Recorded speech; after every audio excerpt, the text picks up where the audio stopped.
Bismillahirrahmanirrahim. Assalamualaikum warahmatullahi wabarakatuh.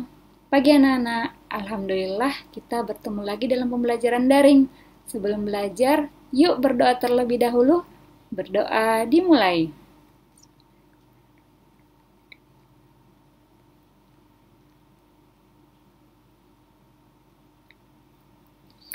Berdoa selesai. Anak-anak, pada pembelajaran kali ini kita akan membahas muatan pelajaran bahasa Indonesia pada tema 1, subtema 1. Kali ini kita akan belajar tentang menentukan ide pokok paragraf. Setelah pembelajaran, anak-anak sudah bisa menentukan ide pokok sebuah paragraf. Nah, anak-anak, di sini sudah ada contoh sebuah paragraf.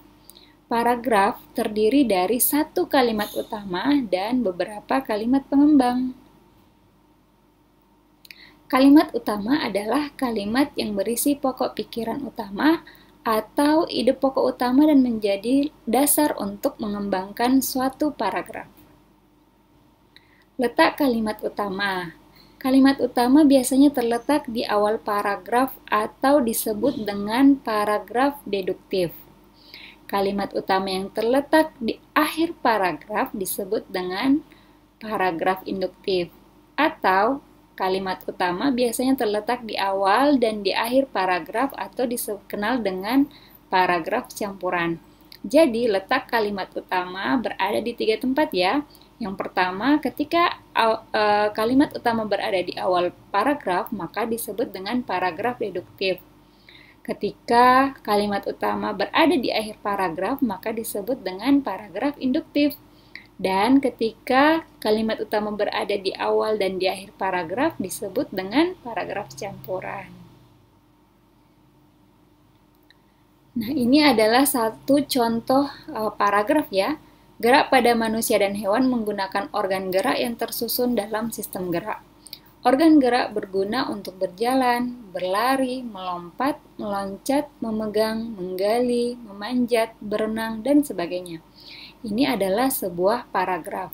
Nah, dari paragraf ini kita tentukan dulu kalimat utamanya. Dari paragraf ini kita bisa lihat bahwa kalimat utamanya berada di awal paragraf. Maka paragraf ini adalah paragraf deduktif.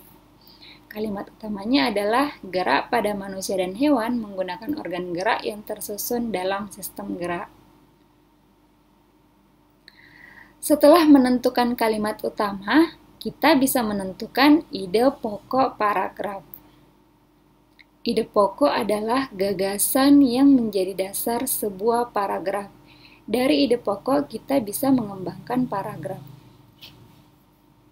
Nah, ide pokok dari kalimat utama yang sudah kita temukan tadi adalah manusia dan hewan memiliki sistem gerak. Jadi, untuk menentukan ide pokok dari sebuah paragraf, maka langkah pertama yang harus kita lakukan adalah membaca teks pada paragraf secara keseluruhan. Setelah membaca teks, kita bisa menentukan kalimat utamanya. Dari kalimat utama tersebut, kita bisa menentukan ide pokok pada paragraf tersebut. Kalau kita balik, untuk membuat sebuah paragraf, maka yang pertama kita lakukan adalah menentukan ide pokok paragraf tersebut, kemudian membuat kalimat utama dan kalimat-kalimat pengembang. Setelah itu bisa dirangkai menjadi sebuah paragraf. Cara membuat paragraf. Pertama, tentukan dulu ide pokoknya. Ciri makhluk hidup adalah bergerak. Setelah menentukan ide pokok, yang kita lakukan adalah membuat kalimat utama dan kalimat pengembang.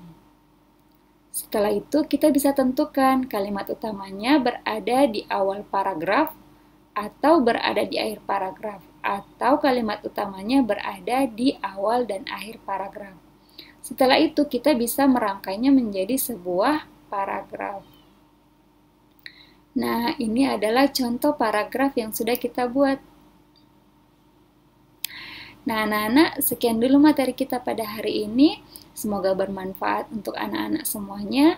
Tetap jaga iman, jaga imun. Ingat, ketika keluar rumah, tetap gunakan masker, jaga jarak, dan cuci tangan. Assalamualaikum warahmatullahi wabarakatuh. Dah.